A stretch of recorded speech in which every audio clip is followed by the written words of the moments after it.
Salut à tous, on se retrouve pour une nouvelle vidéo et c'est WWE Fan. Alors aujourd'hui on va faire un épisode de WWE News. Donc aujourd'hui nous aurons 9 news.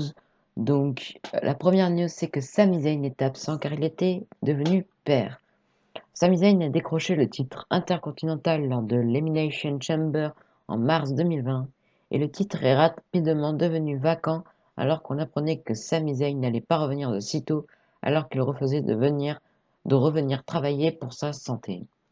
Aujourd'hui, on en apprend plus sur le dossier alors que si on en croit AJ Styles, Sami Zayn est devenu père.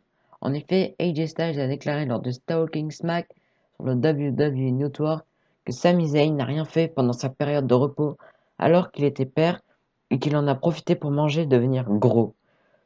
Il n'a pas, il n'a pas fait grand-chose. D'après ce que j'ai entendu, il est nouvellement père. Quand ta femme commence à grossir, alors toi aussi. Tu manges avec elle car tu ne veux pas qu'elle se sente mal, alors tu bouffes tout à côté d'elle.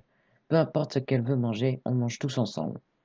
Une nouvelle surprenante mais qui est normale dans le cas de Sami Zayn, alors que sa vie privée est extrêmement privée. Zayn publie très rarement des clichés de sa vie sur les réseaux sociaux et rien du tout sur sa famille ou de sa femme. Par contre, ça nous indique la réelle raison du retrait de Sami Zayn, alors qu'il semblerait qu'il voulait protéger sa nouvelle famille. À l'heure actuelle, Zayn n'a toujours pas commenté la situation. Donc voilà, c'était tout pour la première news, on va passer à la deuxième news. Donc la deuxième news, c'est que Bobby Fish serait blessé pendant un entraînement. Bobby Fish était absent des célébrations de l'Undisputed Era après la victoire de Kyle O'Reilly lors du main event de NXT cette semaine, lui donnant une chance pour le championnat de NXT, mais pourquoi était-il absent? Aujourd'hui, le Wrestling Observer nous apprend que Bobby Fish s'est légèrement blessé au niveau du genou pendant un entraînement de kickboxing. On ne sait pas pour combien de temps il sera absent, mais ça ne devrait pas être trop long, sa blessure n'étant pas jugée comme sévère. Il était prévu que Fish et Roderick Strong affrontent Danny Burch et Oney Lorcan dans un combat où les gagnants allaient devenir aspirants au titre par équipe. Reste maintenant à voir si le combat sera décalé ou si Fish sera remplacé par Adam Cole.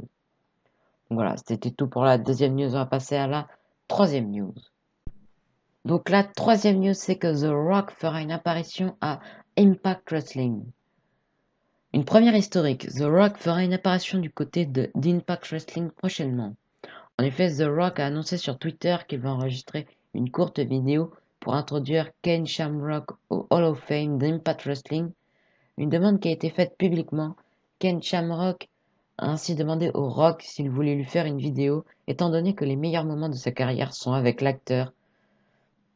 The Rock a répondu positivement en disant que la news était géniale et qu'il allait s'occuper de ça ce week-end. L'introduction de Ken Shamrock au Hall of Fame avec cette apparition de The Rock devrait avoir lieu pendant le week-end de Bound for Glory le 24 octobre prochain. Et il sera aux côtés de Sting, Kurt Angle, Jeff Jarrett, Team 3D, Earl Hebner, Gail Kim ainsi qu'Abyss. Donc voilà, c'était tout pour la quatrième news. Désolé pour les bruits. Donc c'était tout pour la troisième news. On va passer à la quatrième news. Donc la quatrième news, c'est que Tegan Nox de nouveau blessé au genou. La tuile Tegan Nox risque d'être de nouveau absente un an en raison d'une nouvelle blessure au genou. La WWE a d'abord annoncé la blessure de la catcheuse dans son Injury Report de NXT, habituellement publié chaque épisode du show de la Brown John, une annonce qui justifie son absence dans la bataille royale pour la place de challengeuse au titre de Io Shirai, alors que Nox venait d'être attaquée par Candice LeRae, gagnante de cette bataille royale. On aurait pu croire ainsi que la blessure était kayfabe, d'autant plus que les deux catcheuses étaient en rivalité. Les blessures annoncées dans l'Injury Report sont souvent kayfabe, liées aux matchs qui viennent de se dérouler dans l'épisode de la semaine. Austin Theory, qui a affronté Damien Priest dans un match de championnat ce mercredi soir, et n'en serait pas sorti sans séquelles, histoire de renforcer l'idée d'un Priest brutal. Mais il arrive que les blessures annoncées soient réelles, et c'est malheureusement le cas ici.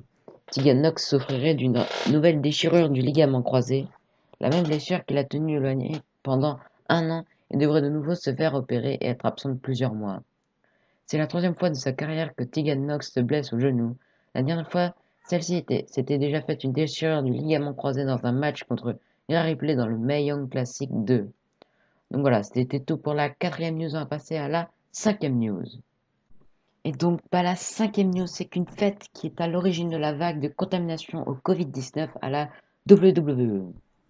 De nombreux cas de Covid-19 ont visiblement été répertoriés dans le monde du catch ces derniers jours et NXT semble être très touché par le virus. On a appris cette semaine que plusieurs talents de NXT et du Performance Center auraient été testés positifs au Covid-19 ces dernières semaines. Ces contaminations, qui se seraient depuis propagées même dans le roster principal, on en sait aujourd'hui un peu plus sur comment le virus a fait son retour dans les rosters de la WWE.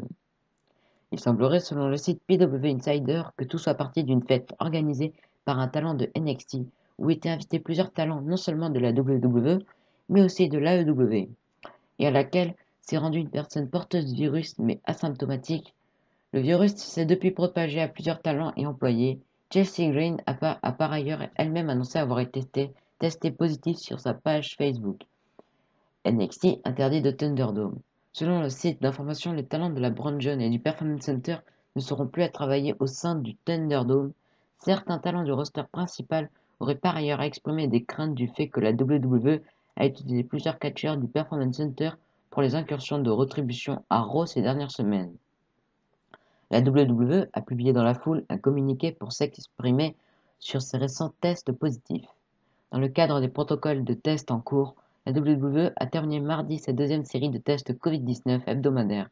Les personnes dont le test est positif seront mises en quarantaine pendant 14 jours, recevront des soins médicaux et ne seront libérées que lorsqu'elles ne présenteront plus de symptômes et que leur test sera négatif.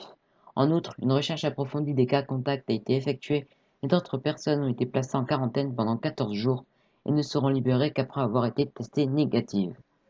Le monde du catch semble actuellement être largement touché par le Covid, puisqu'une vague de contamination a aussi été rapportée à la All Elite Wrestling où Lance Archer et Ben Carter ont été testés positifs. Donc voilà, c'était tout pour la cinquième news. On va passer à la sixième news. La sixième news, c'est qu'un sondage révèle pourquoi les adultes ne regardent plus le catch. Cette semaine, Variety a publié un article qui s'intéresse au déclin économique auquel la WWE fait face actuellement, notamment lié à la baisse des audiences, des actions en bourse, mais aussi des polémiques grandissantes au sujet des contrats de travailleurs indépendants de ces superstars. Dans son article, Variety note que Monday Night Raw a perdu près de 2 millions de téléspectateurs en 5 ans. La société YouGov a par ailleurs réalisé un sondage publié par Variety qui explique la baisse d'intérêt du téléspectateur pour le produit.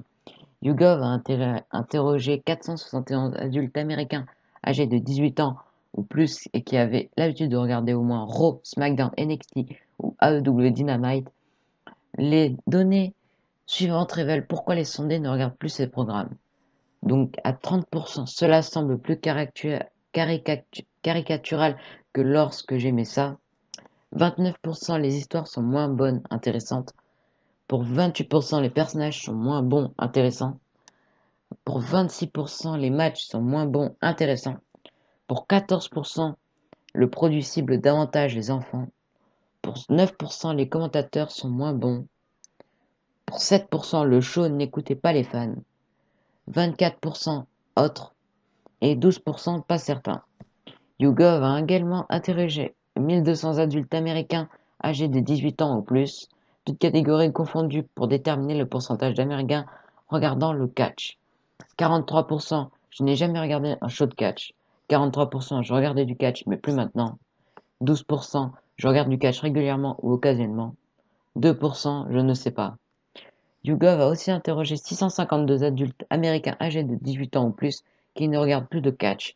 Les données suivantes révèlent quels programmes les sondés regardaient par le passé.